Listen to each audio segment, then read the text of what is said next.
We're going to be talking about 4 of their wines. We're going to be talking about the Kaiser Vineyard Chardonnay,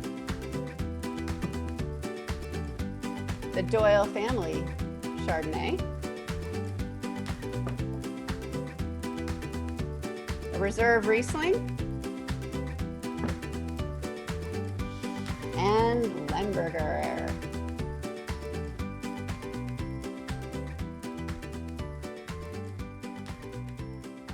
Open them up and put some of that first one, the Kaiser Vineyard Chardonnay, in your glass as we welcome Scott Osborne. Scott, thanks for being here to talk about your wines with us. Cheers. Cheers, Amy. This is such a wonderful thing to be doing, and also we really miss you out here. You know, I miss y'all too. 3 times a year, and we haven't seen you in months. So, well, I'm hoping to be back as soon as I can, for sure. Once I'm cleared. I've been missing drinking your wines at your winery, see, as part of it. And your great tasting room staff, and Peter Bell, your winemaker. Just, I do miss everybody. Peter is a gem, and we're so fortunate to have had him be here for over 25 years now. So, wine here, the Kaiser Chardonnay, the style of Chardonnay that I wanted to make. And I was working at Byron in Santa Barbara in 1984, came back to visit my family in Rochester and went wine tasting in the Finger Lakes, which I'd always wanted to do. And I ended up at Wagner and tasted their 1982 barrel fermented Chardonnay. And it was like an epiphany. This is the first amazing cool climate wine I'd ever had. Because out in California, they talk about cool climate, but it's, you know, it's cool as the Finger Lakes. So I went back and gave notice at Byron, said, I'm going back to the Finger Lakes to make wine. And came back to make this style of wine. The difference is they're lower alcohol, crisper acidity, you know, much more lively. And I find them really, really food friendly. Drink a lot of it. Not only this, but of our other Chardonnay. I'm a real Chardonnay fan, and so is my lovely bride Ruth, who we started dating over Chardonnay, I think. You started dating over Chardonnay. Well, cheers to that. I think that's a pretty good thing. It's worth a toast. So what's interesting is the 2018 vintage here in the Finger Lakes, and one of the fascinating things about being in the Finger Lakes is you never know from year to year what's going to happen.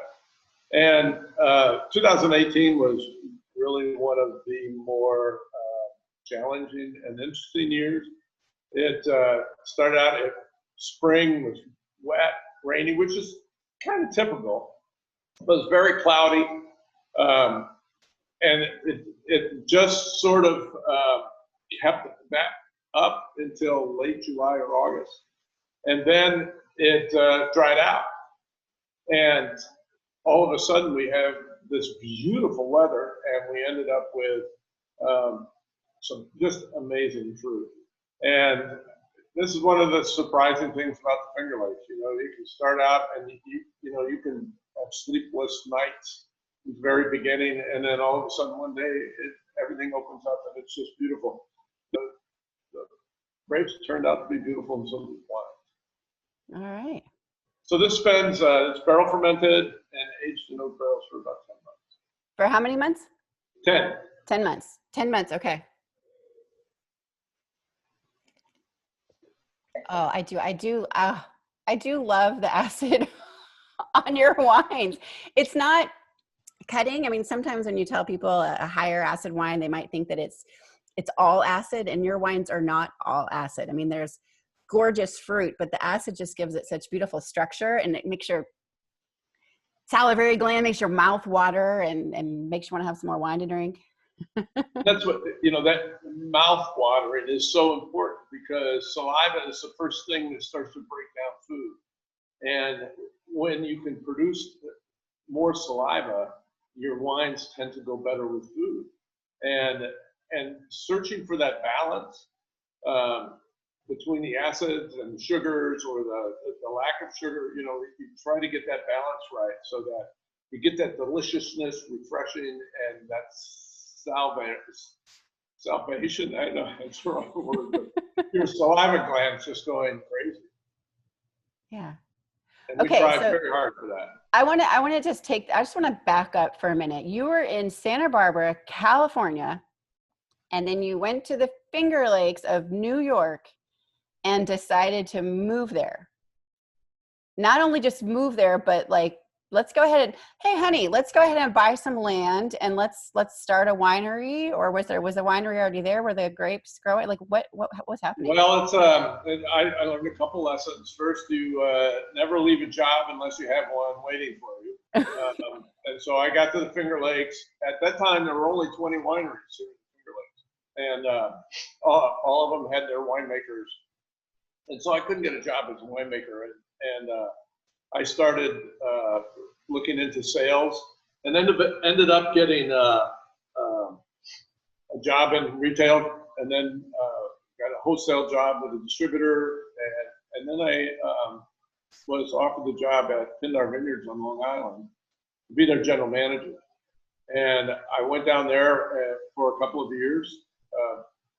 And so in 1991, I came back up to the Finger Lakes to my father had come down with cancer, and so I decided to come up and hang out with him, you know, and he didn't need me around, but I wanted to see him on the weekends and stuff like that. So I took a leave of absence, and my original partner, or first partner, Andy Hale, approached me one day and said, let's buy a winery. So I proceeded to show him every available winery in the Finger Lakes except for Fox Run. And Fox Run had opened in 1990. Okay. So back in 1992, and I get a phone call from Larry Wildrick, who was the owner of Fox Run. And Larry said to me, Scott, we're interested in selling the winery, and we want to sell it to you. And I said, well, why would you want to sell a winery? You've only been open 2 years. And he goes, well, it's not retirement. And I'm sitting there thinking, well, yeah, that's true. And then I said, well, why do you want to sell it to me? And he said, I don't want to make the second mistake in the wine business. And I said, well, what's the first?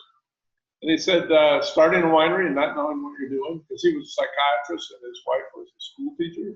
Wow, that's a little different. Yeah. And then I said, well, what's the second mistake? And he said, selling it to somebody who doesn't know what they're doing. And we know you've been in the business for many years, and you've had just about every position there is available, and we feel comfortable and safe selling it to you. And I went to Andy, and I told Andy, I said, hey, I got a little place to look at, and he said, okay. And we drove down in February, and we turned in the driveway. He took one look up, and he said, is this the place? And I said, yeah. And he said, we'll buy it. And I said, you don't even know what it's going to cost. And he said, I don't care. I love it. And by the time I got to the top of the hill, I died and done heaven. Wow. Now, are you still partners with him? No, Andy passed away in 2000. Oh, I'm sorry. And my now Ruth's sister and her husband are Ruth and my partners now. So we're family owned. Nice. And we were fortunate that Albert and Kathy had been watching, and they've been just waiting, and then the opportunity arose to buy out the other partner, and right. So they did. Well, I'm sorry about your first partner's passing. Oh yeah. But it's fortunate that you were able to find, that family was able to join you on this venture and keep it going. Yeah, and they're wonderful partners. They live down on Long Island, so all they want to do is drink good wine, and that's pretty much all we have to do. All right. So Kaiser. So why is it the Kaiser Vineyard? Well, our vineyard manager, John Kaiser, he's planted every grapevine on this property, and we just thought this would be a great opportunity to single vineyard designate the oldest Chardonnay and the oldest plantings on the vineyard, and just give him the recognition that he deserves for for all the work that he's done, and he's still with us.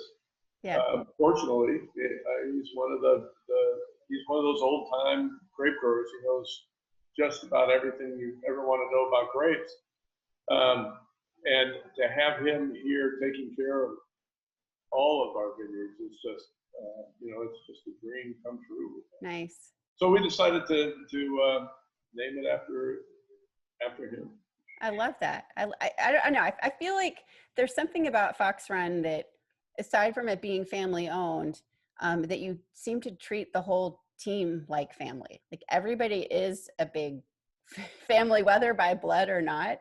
And that stands out. So I love that you named that vineyard for him to kind of keep him in there and to honor him. And it seems like you've got Peter, your winemaker. Yeah. It's like you've got a pretty good team for someone who just kind of decided to go to New York and, do this, I think, and just decide to buy a winery based on driving up the hill and looking all right. I've been very fortunate. Peter was Dr. Frank's winemaker, and I approached him and said, "Here's what I'm doing," and he said no. And a couple of months later, he called me up and said, "Okay, now I've had time to think about it. I'd like to do that." And then I'd hired a kid just before Peter named Peter Howe, who has turned into everybody's right-hand man. And awesome. He does everything except work behind the tasting bar, which he refuses to do. And then John's been here over 30 years. We have our Dan Mitchell, whom I think you've met, our sales manager. Yep. Dan is our tasting manager for a long time, and he's been here for 15 years.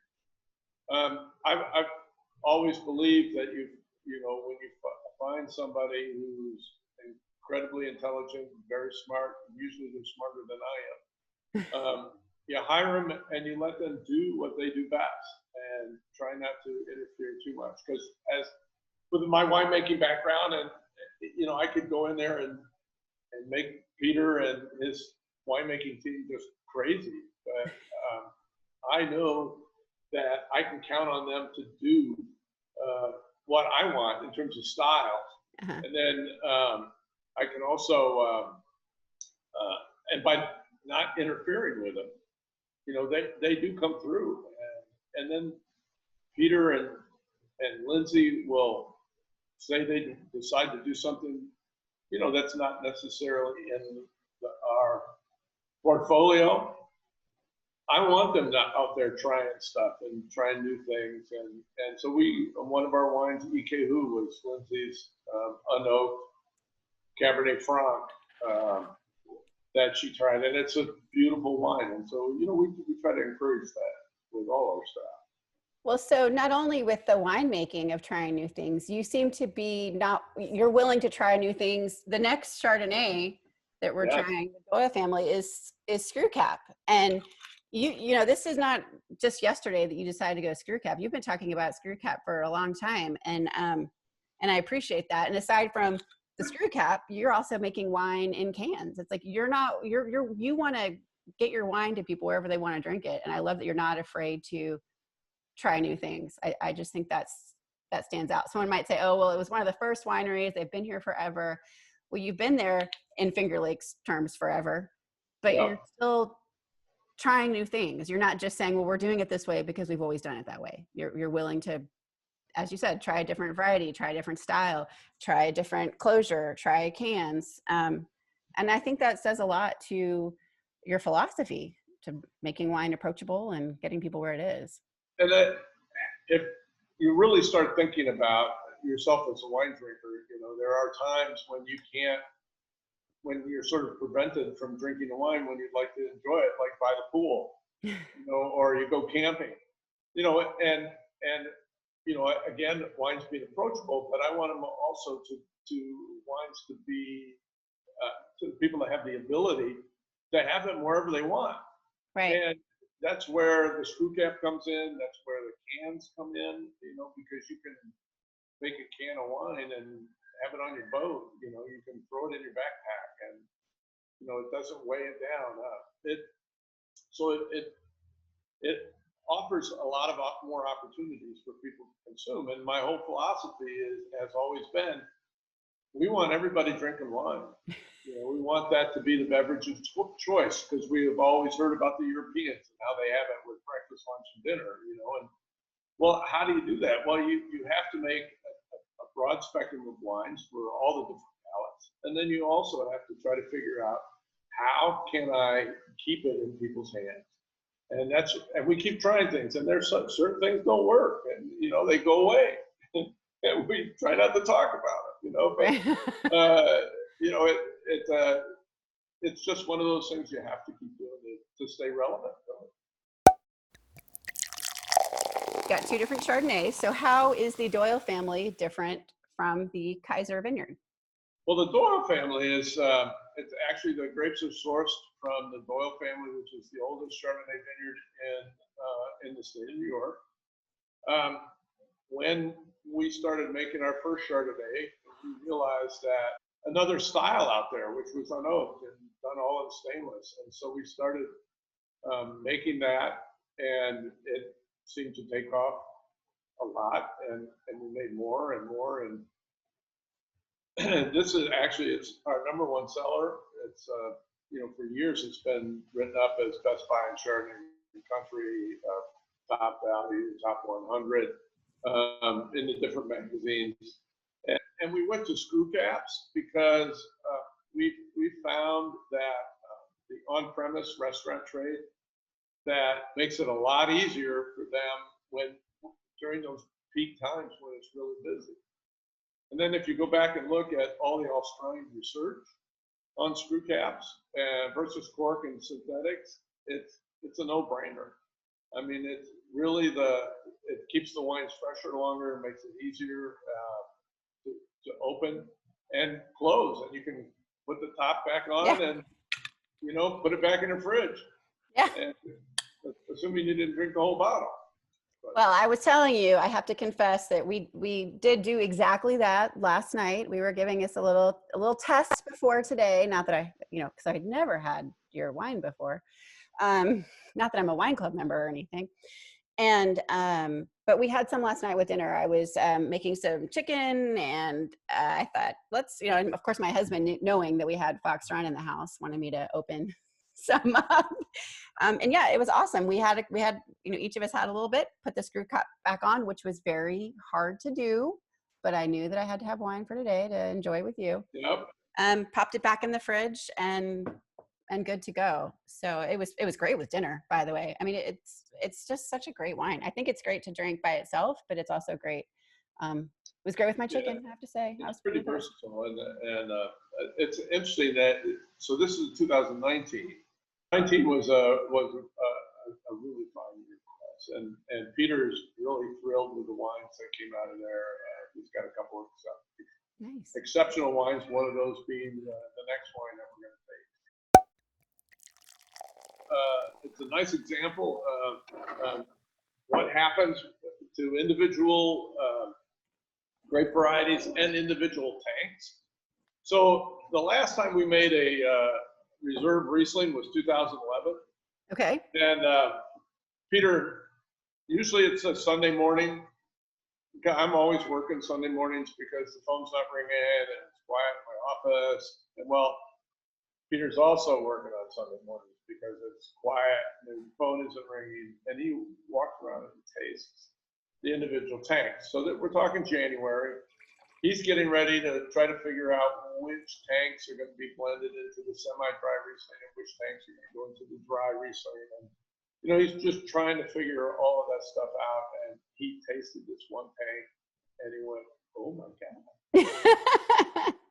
This is so different from our semi-dry Riesling and what he normally makes every year. And so he drew off a bottle, took it home, had it with dinner, kept it for a couple of days, trying it over a couple of day period. And then about 2 weeks later, he comes back and he tasted the tank again. And he went, we got something going here. So Sunday morning again, I get a phone call because he knows I'm down here. And he said, I got good news and bad news. And I said, let's hear the good news first. And he goes, well, I think we have a reserve Riesling. First one since 2011.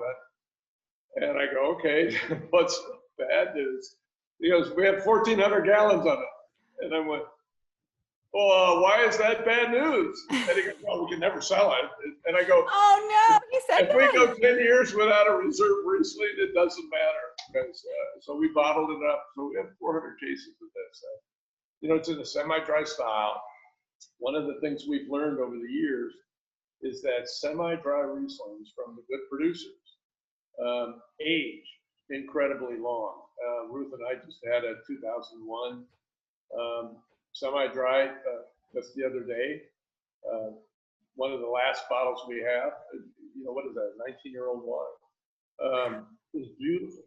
They just age beautifully, and the balance that Peter is able to achieve between the sugar and the acid, you know, his semi-dry Rieslings never taste syrupy. They never taste like they're overly sweet. Right. You know, there's this crisp deliciousness that happens. Okay, so what you're saying is this is one that we should get a couple extra bottles, and if we have discipline, we should let it sit. Yep, put it away. You know, you want to drink a couple over the next couple of months, but then you want to put them away for a couple of years and watch them evolve. Oh, this smells so nice. Okay. Yeah, the beautiful fruit, flower, aromatics, the stone fruits. Absolutely. Well, and I love the way on Riesling bottles, at least in the Finger Lakes especially, there's a little scale often on the back that shows how dry to sweet it is. And I think that I'll just confess that whenever I first went to the Finger Lakes, I really did not understand what was a dry Riesling. And so the first time that I had a Riesling from a winery there, it kind of took me back. I was surprised because I was expecting something sweet, and it's not sweet. And I've really enjoyed your Rieslings. And I like that you have the whole gamut too, also, because you can experience and see what the differences are between different Rieslings and what it tastes like as it gets sweeter, and what that means. So I don't know. That's one of the things I really enjoyed about the Finger Lakes. Big learning experience for me. Well, that's good, and hopefully it becomes a big learning experience for a lot of people. And I'll tell you, there's no other grape variety out there, red or white, that goes better with food than Riesling. And the nice thing about Riesling is there's all these different styles, but one can be really surprised by drinking a Riesling and with a steak that you just grilled on the grill, and having that match so beautifully. And I think that's just one of the things people don't realize, and they always think, like you did, which is Rieslings are sweet. Right. Well, it's interesting. There's a book out, The Greatest White Wine on Earth, and it's about Riesling. The interesting thing in that book is he has the wine list from the Hotel Pierre in New York City from 1968 or something like that. And in it, the most expensive wines on the wine list were the German Rieslings. Oh. More expensive than French Bordeaux's and French Burgundies.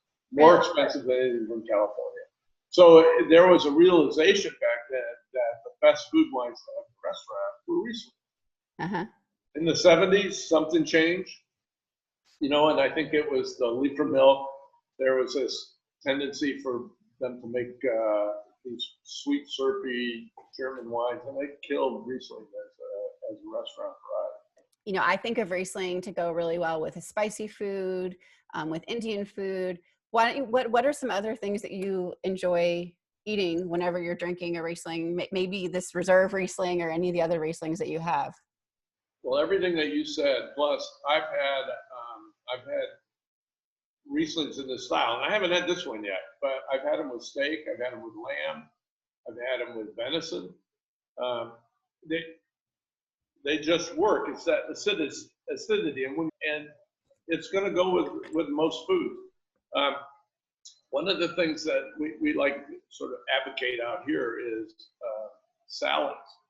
And Riesling and salads are wonderful together as long as you're using verjus instead of vinegar.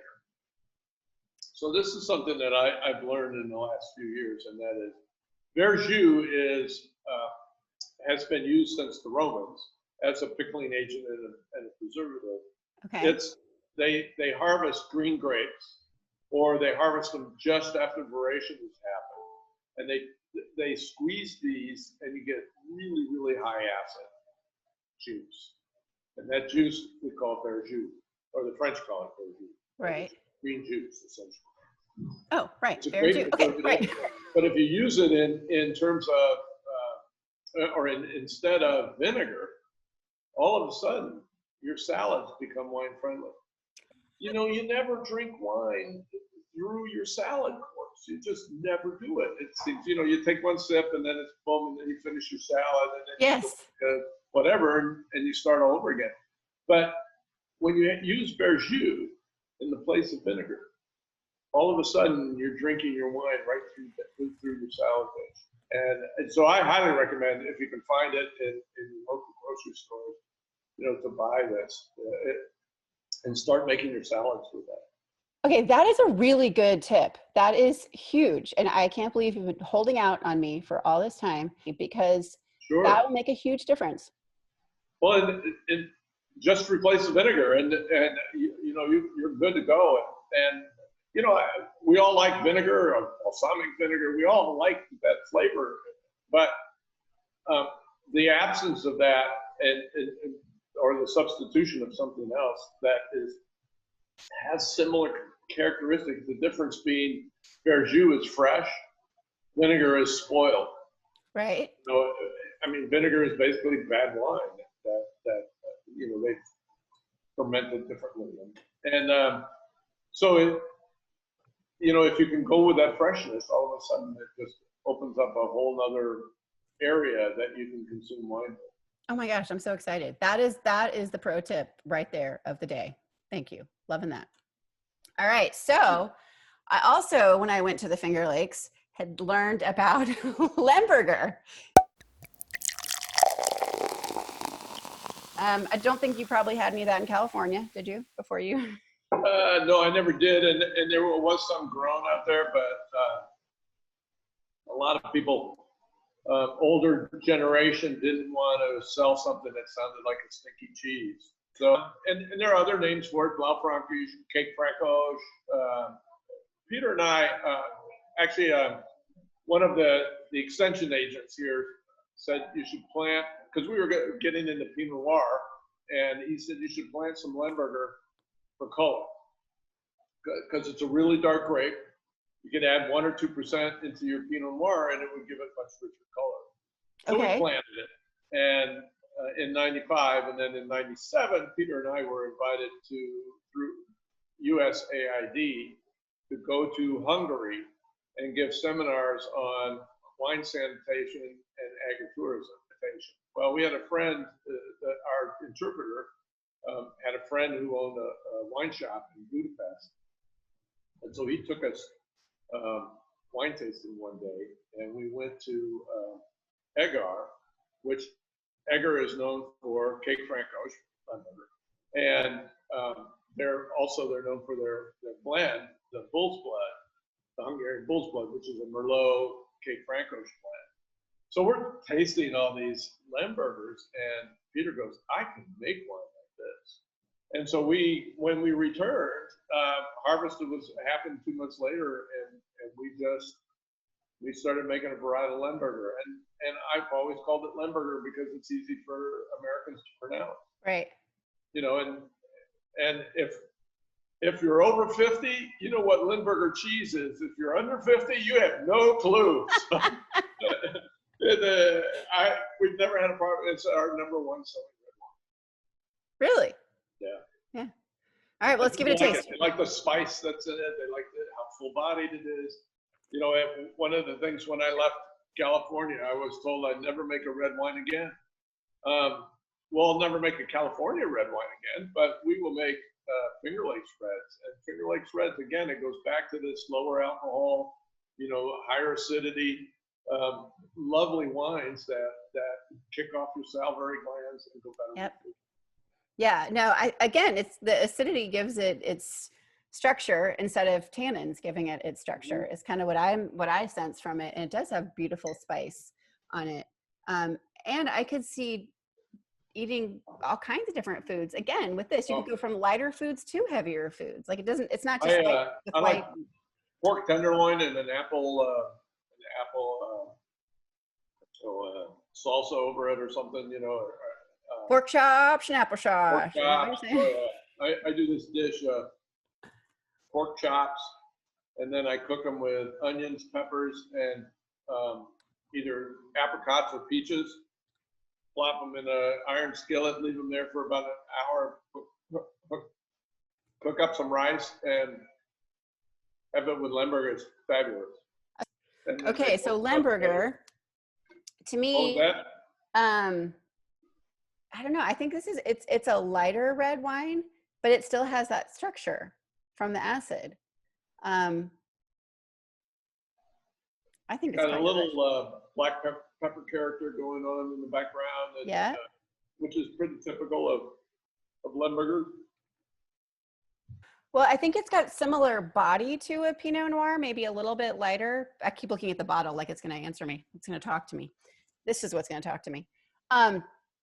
But it has similar body or a little bit lighter than the Pinot Noir, but it's got more spices to it. And like you said, the blackberry. So it's not so much cherry like a Pinot Noir, but it's more the blackberry and a little bit of pepper, but not overwhelming pepper. It's like just kind of a little hint. It's like a little kiss of it in there, which I think makes it really attractive.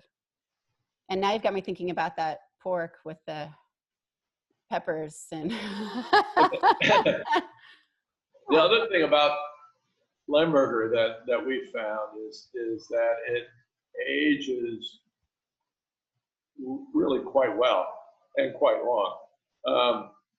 I'm drinking 10-year-old Lembergers right now that I've stashed away that are just beautiful. You know, the acid sort of softens up a little bit. It gets a little more elegant. The edges, like right now, Lemberger is a little edgy when it's young. Right. You know, it has something to do with the acid, obviously, but, you know, very structured.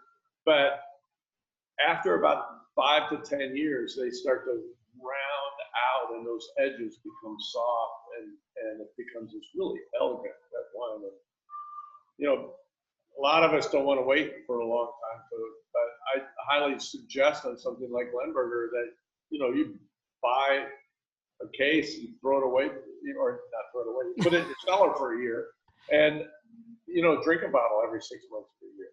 Yeah. And watch how that develops. And then, you know, if you continually buy a case every year, you know, you start drinking these 10-year-old wines that are just spectacular. So you're saying do that with that and also your reserve Riesling, you were saying was good. But what I've done is, you know, you have all those wine racks. I do them by years. So I have 2000, 2001, you know, and I just work the years up so that if I feel like drinking an older wine, I go back and I'm looking under the 2001 or the 2002. And I, you know, and those get smaller and smaller as the years go on. Right. But it's for me, it's just easier to look at how old the wine is. And now I do it red or white. So one half of the room is white, one half is red. But it'll have Pinot, it'll have Cab Franc, Lemberger, all under 1 year.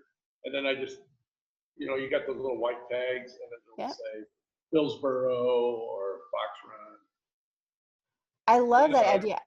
Doing it by year, I can make sure that everything gets consumed before it goes south. I love it. That's a great idea. Okay, so today we've learned that Chardonnay is what you and Ruth drank, what brought you to the Finger Lakes. We've learned about aging our wines and 2 wines that we've had today that you would suggest for aging, how to organize them, and then the verjus for our cooking. And we've got this idea for the pork tenderloin recipe. So this is all, this has been really good. Awesome. Good. Well, thank you so much for tasting us through your wines and taking the time with us today. This has been a blast. Maybe we don't get to see as much as we have in the past, and it's wonderful talking with you. And boy, give a squeeze to Gary. I will do that as long as you give a scratch. Wait, I can't remember all the dogs' names. There are like a lot of vineyard dogs at your. Oh yeah, we have Ollie, which is ours, and then we have Max, which is Peter's, and then there's a bunch of others. Give all the dogs a little scratch behind the ears. Okay. Ruth a hug. Tasting room team. I mean, seriously, everybody's so great. Hopefully, I'll be back soon. Okay. This has been great. Thanks. Alrighty. I want to encourage everybody to go ahead, and if you don't have the wines already, there's a little buy now button. It'll take you right to Fox Run Vineyards. You can order these wines and have them sent to you at home, and go ahead and age your own Lemberger and Riesling, and while you're enjoying the Chardonnay, of course. Anytime. And come visit the Finger Lakes if you need a place to go, because it's a wonderful place. A lot of people are afraid of the snow, but don't worry about it. All right. Well, thanks so much, Scott. I appreciate it. Cheers. Thank you. Cheers.